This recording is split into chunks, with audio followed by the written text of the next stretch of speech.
আসসালামু আলাইকুম। আজকের ভিডিওটা তাদের জন্য যারা আগামী ১২ই জুন বার কাউন্সিল এমসিকিউ পরীক্ষায় অংশগ্রহণ করবেন।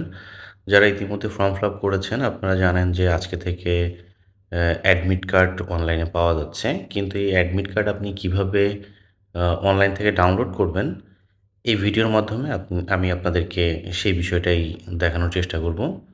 তো চলেন দেখি।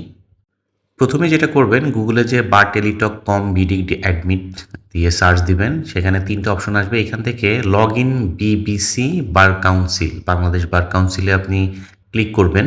দেন এরকম একটা ইন্টারফেস আসবে। এখানে আপনি অ্যাপ্লিকেশন সেশনে যেয়ে MCQ examination for enrolment as advocate এটা আপনি ক্লিক করবেন। এরপর হচ্ছে আপনার রেজিস্ট্রেশন নাম্বার দিবেন, মোবাইল নাম্বার দিবেন, ডেট অফ বার্থ দিবেন, দিয়ে হচ্ছে সাবমিট বাটনে ক্লিক করবেন। এরপর এরকম একটা ইন্টারফেস আসবে। একেবারে লাস্টে দেখেন অ্যাডমিট কার্ড ডাউনলোড, এটা ক্লিক করলে ইউজার আইডি এবং পাসওয়ার্ডের একটা অপশন আসবে। আমরা যখন ফর্ম ফিল আপ করেছি তখন মোবাইলে একটা এসএমএস এসেছিল যেখানে ইউজার আইডি এবং পাসওয়ার্ড ছিল। সেই ইউজার আইডি এবং পাসওয়ার্ড দিবেন। আমি ইতিমধ্যে করেছি যে কারণে আমারটা সেভ হয়ে আছে। আমি সেটাকে মার্ক করে দেওয়ার সাথে সাথে আমার এই যে অ্যাডমিট কার্ড চলে এসেছে। আমি একটু ছোট করি, ডান সাইডের উপরে ডাউনলোড অপশন আছে। ডাউনলোডে ক্লিক করলেই আপনার অ্যাডমিট কার্ডটা আপনার মোবাইলে বা পিসিতে এটা সেভ হয়ে যাবে।